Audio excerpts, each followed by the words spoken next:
வருமானத்துக்கு என்ன கேரண்டின்னு கேட்குறாங்க. 30,000 வாங்குற எல்லாருமே அப்போ கல்யாணம் பண்ண வேண்டாம்னு முடிவு பண்ணிட்டீங்களா? பெண்களே இப்படித்தான், இது ஒத்துக்கிறீங்களா?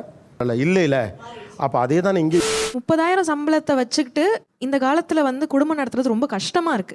காலங்காலமா வந்து ஆம்பளைங்க தான் எல்லாத்தையும் சுமக்கணுங்கிற அந்த இதெல்லாம் போட்டு உடைச்சிடலாம். நீங்க கட்டின துணியோட வாங்க, நான் பாத்துக்கிறேன்னு சொல்றேன். ஒரு காலத்துல பாத்தீங்கன்னா அந்த திருமண கனவு அப்படின்னு சொல்றப்ப பெண்களையே சொல்லுவாங்க, பாட்டெல்லாம் கூட அப்படிதான் வருது. இப்போ நீங்க நிறைய பேர் திருமண கனவுகளோட ஆண்கள் இருக்கிறீங்க, உங்களுக்கு ஏதாவது திருமண கனவு பாட்டெல்லாம் இருக்கா? ஒரே ஒரு சாங் தான் சார், இதுதான் நான் அந்த மியூசிக்லயே கல்யாணம் மாதிரி. அந்த பாட்டு வரையெல்லாம் நீங்க என்ன ஃபீல் பண்ணுவீங்க?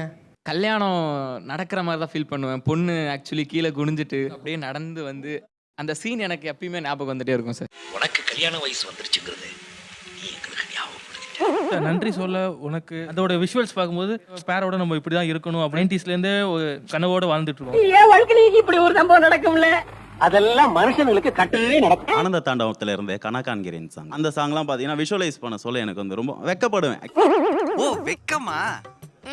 அந்த மணமகளே மருமகளே வா வா அப்படின்னு சொல்லிட்டு ஒரு பாடல் இருக்கும். வாராயே தோழி வாராயோ, நம்மளை பார்க்கறதுக்கு நம்மளை காக்கிறது அதிகாரம் பண்றதுக்கு அவங்க வருவாங்க அப்படின்ற ஒரு கனவு தான் நம்ம மைண்ட்ல அப்படியே வந்துட்டே இருக்கும்.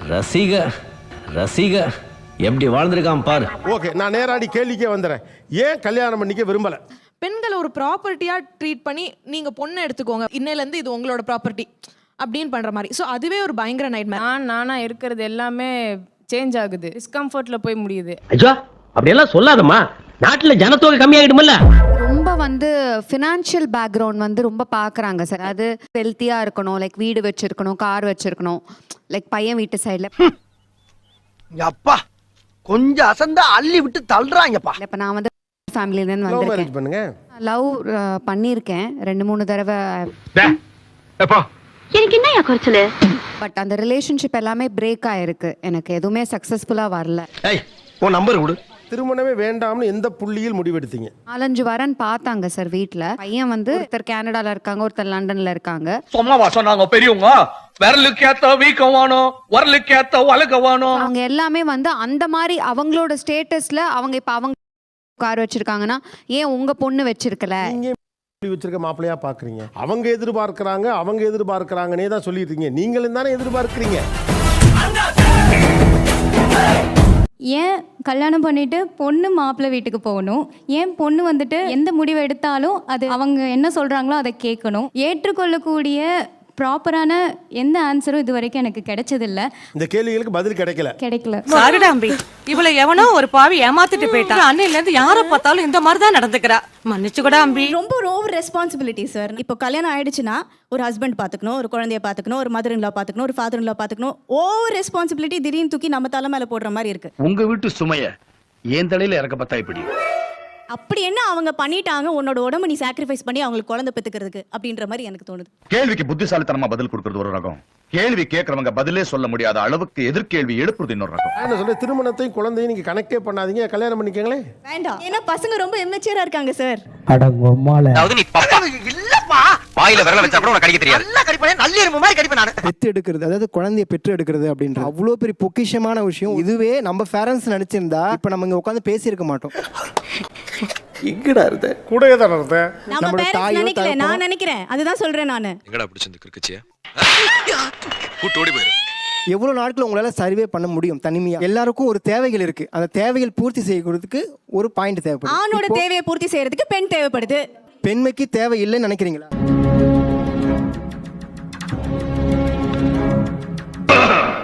ஒன்ஸ் ஒரு பெண்மணி தனியா இண்டிபெண்டா வாழ கத்துக்கிட்டாங்கன்னா, ஆழ தெரிஞ்சிருச்சுன்னா அவங்களுக்கு யாருமே தேவையில்லை. நான் தான் சொல்றேன், இங்க சக்தியா இருக்கேன்னு. இண்டிபெண்டன்ட் விமன்ன்றது ஃபினான்ஷியலாவும் சரி, ஒரு சக்சஸ்ஃபுல்லாவும் சரி கொண்டு போலாமே தவிர்த்து நீங்க ஃபேமிலிக்குள்ள இருந்தாலுமே இண்டிபெண்டன்ட்டா இருக்கலாம். அது எப்படி இண்டிபெண்டன்ட்டா இருக்க முடியாதுன்னு கேக்குறேன் நான். கருத்தோட மோதுறா, அண்ணே சொல்ற மாதிரி கருத்தோட மோதுறா.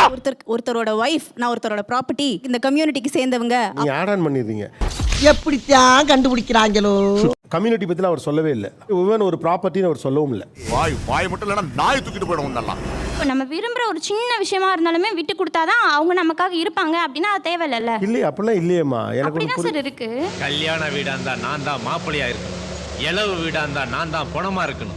முழுக்க பெண் தான் விட்டு கொடுக்க வேண்டியிருக்கு திருமண வாழ்க்கையில. அதனால நான் திருமணம் பண்ணிக்க விரும்பல அப்படிங்கிறாங்க. உண்மையா லவ் பண்ற கணவன் தம்பி, இந்த பேய் கதை என்கிட்ட வேண்டாம், ரியாலிட்டிக்குள்ள வாங்க. யார் யாது? கணவன் 2 பேருமே விட்டு கொடுக்குறாங்க வாழ்க்கையில். என்னோட அப்பா அம்மா 2 பேருமே விட்டு கொடுத்து தான் வாழ்றாங்க. நான் பார்த்த வரைக்குமே எங்கள் வீட்டில் வந்து எந்த ஆண்மை விட்டு கொடுக்கல. அப்படியான கொட்டிக்கு எங்க தானே வரணும், வா உன்னை பேசிக்கிறேன். நான் 100% உறுதியாக சொல்கிறேன், உங்கள் கணவர் உங்களுக்காக விட்டு கொடுப்பார். நீங்க ஜோசியராங்க? ஒரு உண்மையாவே ஜோசியரா? நான் உண்மையிலே ஜோசியர். 12 years எக்ஸ்பீரியன்ஸ். நான் இது வரைக்கும் 1000 கல்யாணம் பண்ணி வச்சிருக்கேன். இவ்வளவு பேருக்கு ஜோசியம் பார்த்து கல்யாணம் பண்ணி வச்சீங்களே, உங்க ஜாதகத்தை ஒழுங்கா பாத்துருக்காங்க. ஜோசியருக்கு பொண்ணு கிடைக்கல, அதுக்காக தான் வந்திருக்கேன். உள்ளூர்காரன் மதிச்சு கொண்டு டிவி ஆபீஸ்ல ஏத்துனல்ல உட்காந்து நக்கல் பண்ற. ஏஞ்சு போடா. ஆஃப்டர் மேரேஜுக்கு அப்புறம் ஆண் வந்து எப்பவுமே பழைய மாதிரி இருக்க மாதிரி தான் இருக்காங்க. ஆனா ஒரு பெண்ணால அப்படி இருக்க முடியல. ஏன்? ஏன்னா அவங்க வந்து எல்லாமே டிசைட் பண்ணி வச்சிருக்காங்க. ஆண்கள்னாலையும் பழைய மாதிரி இருக்க முடியறது. பெண் வந்து உள்ள வந்துட்டா அந்த பொண்ணை நான் சந்தோஷமா பாத்துக்கணும், அதுக்காகவே யோசிச்சு அதையும் யோசிக்கணும். என்ன பண்ணு தெரியாம முடிச்சுக்கிட்டு இருக்க. பாவம், நீ என்ன பண்ணுவ? நீங்க வரும்போதே வந்துட்டு ஒரு கேள்வியிலே வர்றீங்க, அந்த கேள்விக்கு பதில் நீங்களே வச்சிருக்கீங்க. எதிர்த்தரப்பா நினைச்சுக்கிட்டு உள்ள வரீங்க. அவங்க சொல்ற மாதிரியே வச்சு நாங்க போறோம்னு வச்சுக்கோ, அவங்க லாங் லைஃப் வர மாட்டாங்க சார். ஆமா, நீங்க இங்கேயும் நிறைய ஜோசியக்காரங்க இருக்கீங்க, அங்கேயாவது ஒரு ஆள் இருக்காரு. எதா இருந்தாலும் பிராங்கா பேசுறாயா? ஆம்பளைனாவே அப்படித்தான். இதெல்லாமே கூட அனுமானம் இல்லையா? பெண்களே இப்படித்தான், இது ஒத்துக்கிறீங்களா? இல்ல அப்ப அதே தானே இங்கேயும். அப்ப மட்டும் சொல்லுவீங்கல்ல, அந்த மாதிரி தான் இருந்திருக்க வேண்டும். நான் பார்த்த வரைக்கும் என் ஃப்ரெண்ட்ஸுங்களை எல்லாம் அவங்க கேர்ள் ஃப்ரெண்ட்ஸ் எல்லாம் ஏமாத்திட்டாங்க, அதனால பெண்கள் எல்லாம் காதலில் ஏமாற்றுகிறவர்கள் சொன்னா நீங்க ஒத்துப்பீங்களா? ஒத்துக்க முடியாதுல்ல. அதே மாதிரி தான் ஆண் எல்லாமே திருமணத்துல பெண்ணை வந்து அடிமைப்படுத்திடுவான்னு சொன்னாலும் ஒத்துக்க முடியாது. எத்தனை ஆண்கள் வந்து வீட்டில் வந்து domestic labour and emotional labour பண்றாங்க? குழந்தை இருக்கு, அந்த குழந்தைய ஸ்கூல்ல கொண்டு போய் விடணும், பேரண்ட் டீச்சர்ஸ் மீட் இருக்கு, வைஃப் ஒரு ஹஸ்பண்ட் கிட்ட சொல்ல வேண்டியதா இருக்கு. அதெல்லாம் ஆண்களுக்கு தெரியறது. என்கிட்ட போய் இந்த மாதிரி கேள்வி எல்லாம் கேட்டா எனக்கு எப்படிங்க தெரியும்? ஒன்றும் இல்லை, இப்போ வந்து புளி தீந்துருச்சு, புளி ரீப்ளேஸ் பண்ணணும் அப்படின்றத ஒரு வைஃப் பார்த்து சொல்ல வேண்டியதா இருக்கு. இவங்க சொல்றது ரொம்ப புதிது, இது வரைக்கும் யாரும் பெருசா அதை சொன்ன மாதிரி தெரியல. அறிவு சுடரே, ஒரு நாள் இந்த இது கேட்டதே கிடையாது. இமோஷனல் லேபர் அப்படிங்கிறனா மைண்ட் முழுக்க ஐயோ இப்போ இது செய்யணும், இது முடிய போகுது, கேஸ் தீந்துற போகுது, புளி வேற தீந்து போச்சு, என்ன இதெல்லாம் ஒரு மேட்ரா அப்படின்னு நீங்க சொல்ற மேட்ரு பெரிய மேட்ரு. அப்ப நான் எப்படி இதுக்குள்ள வர முடியும் அப்படிங்கிறாங்க. அப்ப நீ ஒரு வீடை சுமக்க வேண்டியிருக்கு, அந்த சுமை உங்களுடைய நாலேஜுக்கே வரல. வந்துட்டாங்க ஒரு ஆட்ட நிறைய ஆயுதத்தை.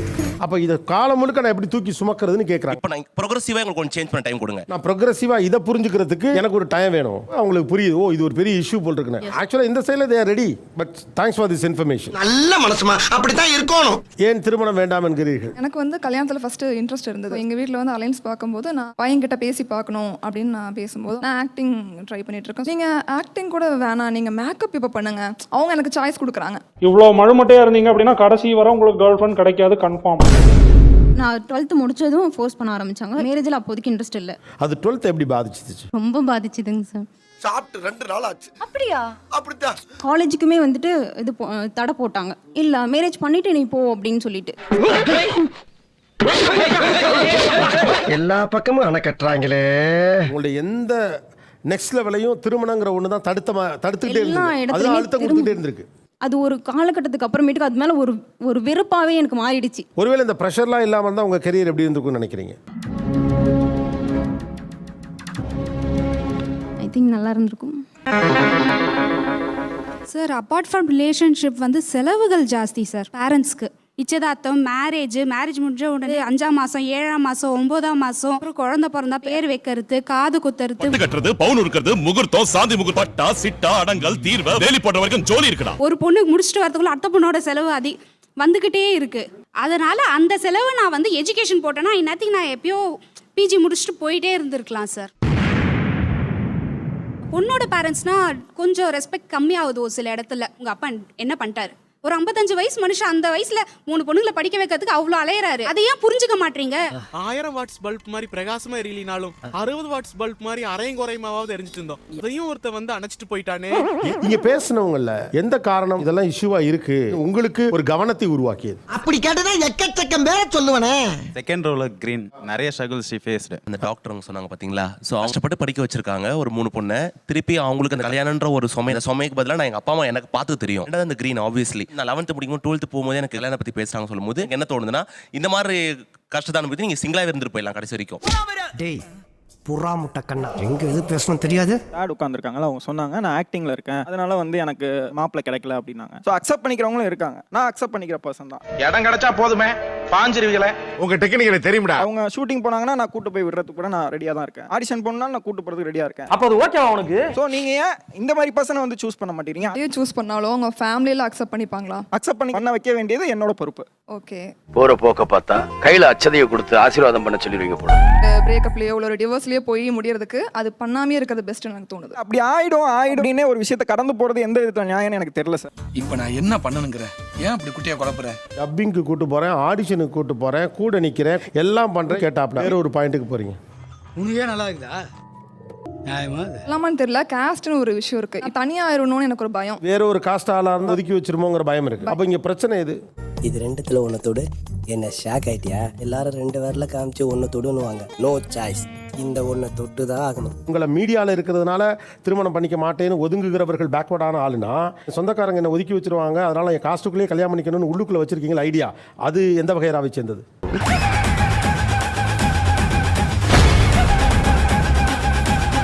கல்யாணமே வேண்டான்னு உங்களால் உங்கள் வீட்டில் பேசிட முடியும்னா, உங்களுக்கு பிடிச்ச ஒரு பையன் வேற ஜாதியில் இருக்காங்கிறதுக்காக பேச முடியாதா என்ன? பேசலாம். அப்படி வா வழிக்கு. அதுதான், எல்லா ரிலேஷன்ஷிப்புமே சக்ஸஸ்ஃபுல்லாக இருக்கணும்னு அவசியம் இல்லை. எனக்கு பயம்னா அதை என்னை சுற்றி நடக்கிறவங்களுக்கு நடந்த டிவோர்ஸ் சம்திங். என்னோட பக்கத்தில் கூட பார்த்தேன், என் கூட இருக்கவங்கள பார்த்தேன், கஷ்டம் சொன்னாங்க தவிர்த்து யாரும் லைஃப் இல்லை. ஒருத்தவங்க சொன்னாங்க மேலே உள்ளவங்க, என் ஃப்ரெண்ட்ஸ் சொன்னாங்க என்கிட்ட, ரிலேஷன்ஷிப்பே போகாதடி, நீங்கள் சிங்கிளாக இருக்கீங்க ஓகே, சுற்றி இருக்கவங்களும் என் சிங்கிளாக இருக்க சொல்கிறீங்க, நாங்கள் அங்கேயே ட்ரை பண்ணுவோமே நாங்கள். உங்களுக்கு திருமணம் பிடிக்கல, ரைட். திருமணம் என்பதே ஒரு மோசமான விஷயம் அப்படிங்கிற மாதிரியான ஒரு பிம்பத்தை கட்டமைக்கிறீங்கன்னு கேட்குறாரு. கொஞ்சம் சொல்லேன்ப்பா ஏன்னு. ஒத்துக்கிறீங்களோ இல்லையோ, பெண்கள் தான் மெஜாரிட்டியான ஒர்க் பண்றாங்க, அடி வாங்கியிருக்காங்க. ஸோ சின்ன வயசுல இருந்து பார்த்து பார்த்து பார்த்து வளரும் போது அப்படி பார்த்தீங்கன்னா இப்போ வரைக்கும் அநியாயத்துக்கு கொடுமை மட்டுமே நடந்திருந்தா இவ்வளவு திருமண கனவுகள்லாம் இங்கே இருக்காது. அப்போ ஒரு திருமண ஏக்கம் இருக்கும்ல, அந்த திருமண ஏக்கம் எப்படிப்பட்டது? நெஞ்சமெல்லாம் பொண்ணு அறக்கு தம்பி, மறக்க முடியல. ஒரு ஃப்ரெண்ட்லியா ஏதோ ஒரு விஷயத்தை பத்தி பேசிட்டு இருக்கும்போது, நீதான் கல்யாணம் ஆகலாம் இல்ல, நீ இதை பத்தி டிஸ்கஸ் பண்ற, ஒரு சில விஷயத்துல அது மாதிரி சொல்லுவாங்க. ஏடா கல்யாணம் ஆனா நாங்க குடும்பஸ்தங்க, மொட்டப்பைய உனக்கு என்னடா? யாராவது ஒருத்தவங்க எப்போ உனக்கு கல்யாணம் கேட்கும்போது அவ்வளோ கஷ்டமா இருக்கும். யாராவது ஒரு பையனுக்கு கல்யாணம் ஆகாம இருக்கா, எப்போ கல்யாணம் தயவு செஞ்சு கேட்காதீங்க. என்ன ஓகே அப்படி சொல்லிட்டு போறாங்கன்னு கூட விட்டுலாமே. உனக்கு நடந்துருச்சு, நீ ஜாலியா இருப்ப. நான் வந்து கேஸ்ட் வேணாம்னு சொல்லிட்டேன், பொண்ணு வேலைக்கு போகலாம்னு சொல்லிட்டேன், பொண்ணு வீட்டில் எந்த பிரச்சனையும் தர வேண்டாம் சொல்லிட்டேன். இவ்வளோ விஷயம் சொல்லியும் எனக்கு பொண்ணு கிடைக்கல. ஜோசியரை நம்பி பொண்ணு தர மாட்டோம், வருமானத்துக்கு என்ன கேரண்டின்னு கேட்குறாங்க. என்ன மாதிரியே ஒரு 30,000 சம்பளம் வாங்குற நிறைய பேர் இருக்காங்க. 30,000 வாங்குற எல்லாருமே அப்போ கல்யாணம் பண்ண வேண்டாம்னு முடிவு பண்ணிட்டீங்களா? 30,000 சம்பளத்தை வச்சுக்கிட்டு இந்த காலத்துல வந்து குடும்பம் நடத்துறது ரொம்ப கஷ்டமா இருக்கு. உடனே ஒரு பிளான் இருக்குது. என்ன பிளான் மாமா? ரோட்ல தனியா போற பொம்பளைங்க கழுத்துல இருக்கிற செயின் அறுத்துரு. 2019 என் சேலரி 30,000 ஆன் ஹேண்ட். ஸோ அப்பவும் என் ஸ்டேஜ் இதே தான். இப்போ நான் 85,000 ஆன் ஹேண்ட் வாங்குறேன். இப்பவும் என் ஸ்டேஜ் அதே தான். 85,000 சம்பளம் வாங்குற போய் பொண்ணு கிடைக்கலையா? சில பேரோட ஜாதகம் அவ்வளவுதான், வெரி பேட். கை கேட்டினது வாய் கெட்டாது. ஆனா அந்த பொண்ணு கிடைக்காத ஏக்கம் எப்படி இருக்கு உங்களுக்கு? ஸோ இப்போ நான் எந்த ஃபங்க்ஷன்ஸ்க்கு போறது இல்லை சார். போனா யார் பார்த்தாலும் தம்பி எப்பப்பா கல்யாணம். இத்தனை தடவைடா இதே கேள்வியை கேட்பீங்க. 30,000 என்னோட சேலரின்னு வச்சுக்கலாம். நீங்க வேலைக்கு போனாலும் போகலாம், போக வேண்டானாலும் ஓகே. அவர் வேலைக்கு போனா என்ன, போகலன்னா என்னடா? நீங்க என் வீட்டில் தான் வந்து இருக்கணும். வீட்டில் என்ன பண்ணும், டிவி பார்த்துட்டு ஜாலியாக இருந்தால் ஓகேவா? அது உங்க இஷ்டம். வீட்டில் நீங்க மாவு அரைக்கலாம், பாத்திரம் கழுவலாம், துணி துவைக்கலாம். அவரு ஜாலியா வீட்டு வேலை எல்லாம் பண்ணிட்டு பசங்களை பார்த்துக்கிட்டு சந்தோஷமா இருந்துட்டு போட்டுமே. நான் உங்களை அலோவ் பண்றேன். நீங்க வேலைக்கு போறதுனாலும் ஓகே, போகலனாலும் ஓகே. அலோவ் பண்றதுக்கு அதேதான் இப்ப நான் திருப்பி கேக்குறேன். நீங்க யார் எங்களை அலோவ் பண்றதுக்குன்னு கேட்டோம்.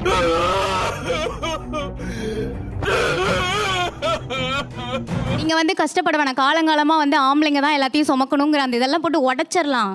நீங்க கட்டின துணியோட வாங்க, நான் பாத்துக்கிறேன்னு சொல்றேன். என்னடா இது, என்ன ரூட் எடுக்க செட்டிங் பண்ணி இட்டுன்னு வந்துக்கிறீங்களா? மேரேஜே வேண்டாம் அப்படின்றது ஒரு பாலிசி மாதிரி. அதுக்கு ஐ ஃபீல் அவங்க லாட் ஆஃப் சப்பக்கட்டு. ஒரு 10 பொண்ணை போய் பொண்ணு பார்க்கறதுன்றது எவ்வளோ ஒரு ஹர்ட்ஃபுல்லான விஷயம்ன்றதை நீங்க பார்க்கணும். முன்னாடி அரேஞ்ச் மேரேஜ் பண்ணும்போது பெரியமா ஒரு அட்வொகேட்டா இருப்பாங்க, ஒரு அத்தை வந்து ஒரு அட்வொகேட்டா இருப்பாங்க. இப்போ நிறைய பேர் ஸ்ட்ராங் அட்வொகேட்ஸா முன் வர்றதுக்கே பயப்படுறாங்க. The men are still waiting. என்ன சார் பண்ணுவேன்? நான் இது வரைக்கும் யார் காலையும் விழுந்ததில்லை. ஹெல்ப் பண்ணுங்க ப்ளீஸ்.